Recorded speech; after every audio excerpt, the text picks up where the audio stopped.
Now the reported, I guess, price tag for Patrik Laine from Columbus is that they want futures. They want picks and prospects. They don't want NHLers. Now, what do you feel about that in and of itself? Just the price right away. That can mean picks and prospects can mean anything. Like that to me, that doesn't necessarily mean like, oh, first round pick and your best, but like goodbye 2025 first and Cole Yzerman. Like I don't think that's where this is going. But to me, that felt very. My takeaway was like, wow, that's kind of like that's broad, and they're not gonna come out and be like our asking prices and like say it verbatim. But I was a little bit surprised when I read it because I thought, like I said, I thought that was a little vague. I thought it was vague too, but then I also saw some like, well, we're out. They don't want NHLers. Whoa, wait a second here. That's just what they want. That doesn't mean that's what they're going to get. Obviously, if we make them a package of like NHLers, they're going to be like, well, no, we'll take the one that's not giving us NHLers. But that doesn't mean we can't have some sort of dialogue with them. I think they're going to have to take on a contract to make it work because I was reading an article from The Athletic on it, and they're like, at this point, there's really not many teams that could fit Patrik Laine. You know, he has a big contract right now, and we've discussed at length that, you know, that they might need to, Columbus might need to retain some monies here, but there's like 1, 2, 3, 4, 5, 6, 7, 8, 9. There's only 10 teams in the league that could fit his current contract. And that's without retaining anything. And obviously that the more you retain, the more teams that could fit him. But like, I don't know, is he waiving his no trade to go to Utah? Like some of these are, and it's like Carolina has a ton of cap space right now, but they also still have their own problems to work through, and Seth Jarvis and Marty Necas. So I don't know how that one's going to get resolved. Yeah, like they have $14.75 or $775 million worth of cap space in Carolina, but you're right. They got two big RFAs to re-sign that are probably going to get minimum, and I'm being at bottom of the barrel minimalist as possible here, $5 million each, and that's assuming they get some sort of stupid bridge deal. Although Martin Necas is not; he's 25 years old. Like Seth Jarvis is coming off his ELC, maybe he gets a bridge deal, $5 million minimum, and then Necas you're looking at $8 million. Well, there's $13 million worth of money right there. Like that's most of your cap space. You can't add a Patrik Laine there, and if they don't want NHLers, well, like Martin Necas is an NHLer, man.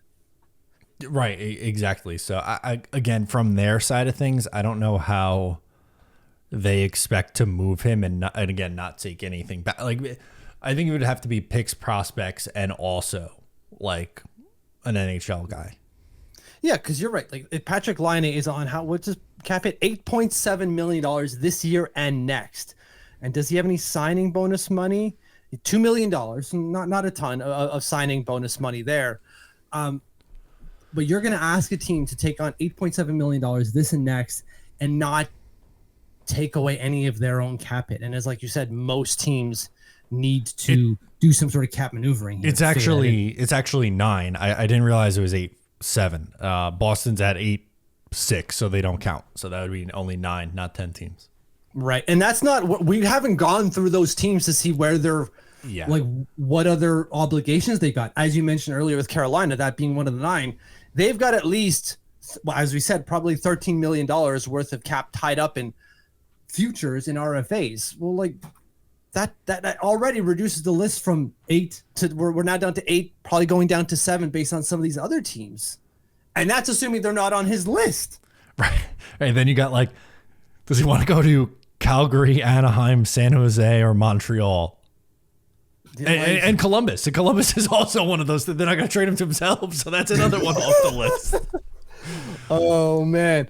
And so you have to come to a point where they've got to take some money. So I'm not taking the Islanders out of the running here. No. I'm not saying the Islanders are a favorite either, but this is clearly something the Islanders can use. We're talking about a guy, again, if you haven't heard of Patrik Laine before, a guy who has scored over 40 goals before, has been a 30-goal scorer at least 3 times in his first 3 years in the league.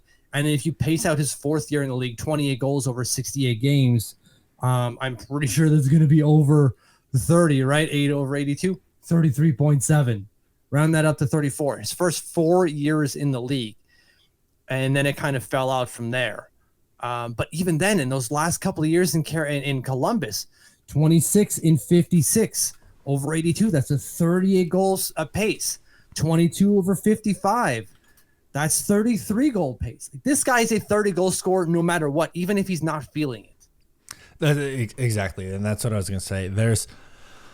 I don't think Patrik Laine is the like perfect no-brainer fit. Like I think there is risk involved if the Islanders, like let's just like talking through it, if the Islanders should be interested or not. I think the case you're making with the goal scoring ability is something that they need. And if you're someone who's like, I want Patrik Laine because the Islanders need to fill the goals, like, okay, I get that. And I hear the argument on it. I also, though, I'm going to play middleman Matt. I also understand the other side that's a little bit more apprehensive on it because we have seen that dip in production since going to Columbus. And, you know, the laundry list of other things. He was in the assistance program this year. And, I'm glad that he's out of it now and hopefully better, but there's risk involved in that. And, you know, we know it's very well documented, not good defensively at all. A liability, some might say, even defensively. Well, I thought so too. But when you look at some of his statistics, the last couple of years, his underlying numbers aren't that bad. They're not fantastic. But like, there's a reason that Columbus was at least semi-comfortable playing him down the middle. Like they tried actually playing Patrik Laine as a center. It wasn't a raging success, but it wasn't a massive failure either.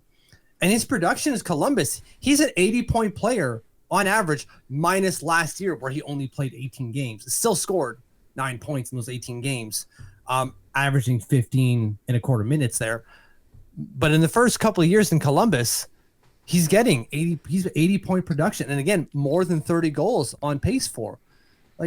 And he's only 25. Is he 26 yet? Yeah, he's 20. He turned 26 in April. Right? He's a fresh 26-year-old. This is 26-year-old season. And looking for a new start, I don't know, man. I've said it before and for a while now. Like this is a guy that I want for the Islanders. He fits exactly what we're looking for. It would be a bold move and one with some risk, but yeah, like it's a home run swing. Like that's something where if you connect on it, like it could be awesome with him playing with Barzal and Horvat. If you like that, make sure to subscribe to Up the Turnpike on Patreon for more exclusive New York Islanders content.